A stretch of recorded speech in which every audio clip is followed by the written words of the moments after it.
Magandang araw po mga kalakotsero. So yun na nga guys, nag-ride nga kami papuntang Lantawan, Mountain View Resort. Shoutout nga pala sa mga paps na hilig mag-ride. Ride safe lang tayo mga paps. Yung takbong pang lakotsero lang. Yung gaya lang dito na hindi ganang mabilis. At syempre hindi naman ganang mabagal, baka makasuhan ka pa ng obstruction. Tama nga bang sinabi ko? Less than 1 hour lang ang travel namin from Davao City. Kahit anong sasakyan gamit nyo, pwedeng pwede. Pero wag lang backhoe. What I mean motorcycle o di kaya mag-van kayo. Pwede rin kayong mag-bus. Pwede rin sariling car. Malawak naman po ang kanilang parking area. Ang entrance fee nga pala nila guys at tag 20 pesos lang. At nakalimutan din namin magdala ng pagkain. Umorder na lang kami ng lumpia. Meron din silang pastil. Yung nakikita nyong bundok dyan guys, yun na yan siya. Malapit na po tayo makarating sa Lantawan. Kukonting kembot na lang, makakarating na tayo. Yung dinaanan namin kanina guys, yung sa baba, sa likod niyan, ayan o. So yan, kitang kita guys, ang kalsada o. Yung dinaanan namin kanina. Maganda siguro dito, lagyan ng padede. Pwede kaya zipline. Nagkatotoo nga, ako talagang unang sasakay. At yung mga nakikita natin mga pa-square dyan na hindi ako nagkamali, yun nata mga balsa na gawa sa kawayan. Kahit na anong gawin mo dito, kahit na umupo ka pa, walang bawat. May bandang bundok dun guys. Diyan sa may kaliwa, tingnan nyo sa kaliwa guys. Yan, tapos yung kalsada, yung puti dyan nag-uwit, yan ang kalsada na ana namin kanina.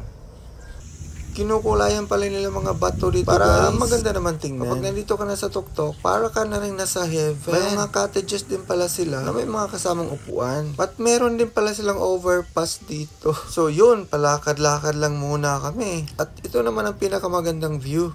Dito pinaka-overlooking guys. You know, kitang-kita mo yung kalsada pati yung dagat. Pwede ka na magmuni-muni dito. May puno nga pala dito na wala ng dahon. At kung gusto mo namang ma-relax, humiga ka na lang. Wala naman ditong bawal. Ingat lang din po tayo, baka magulong tayo pababa. Patingin-tingin na lang muna tayo sa mga natural. Ako, parang may mali na yata ako nasabi. Kagaya na lang nitong punong kahoy na matagal na po itong patay. Meron din silang payong na hindi naman nasisira sa hangin.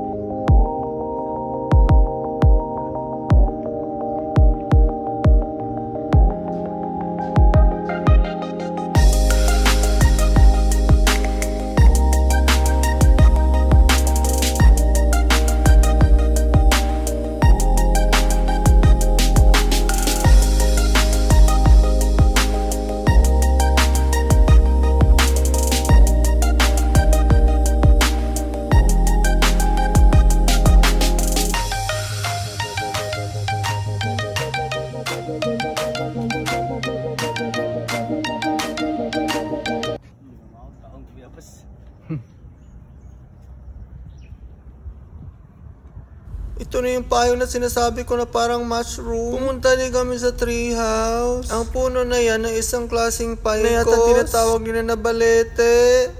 Meron pa isang puno dito na namumunga ng kulay violet. Di ko nga lang din naitanong kung anong pangalan ng puno na ito. Kung alam niyo yan guys, paki-comment lang dyan sa ibaba. Ang gaganda talaga ng mga tanawin dito. At ito naman yung kubo na pwede mong tambayan. Meron pa silang halaman dito na parang talisay na hindi naman lumalaki. At dahil nagugutom na nga kami, pumunta na kami sa kanilang kantin. Di ko rin naitanong kung magkanong parenta sa kanilang mga cottages. Pero tiyak na affordable lang. Perfect ito, napaliparan mo nga ng drone. Ang sarap-sarap nga pala talagang tumambay dito. Nagustuhan ko na ang lugar na ito.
At ito may pahabol pa, may nakita pa kong gorilya. Nakalambitin pa sa sanga. Maraming salamat po mga guys sa panonood ninyo. Paalam!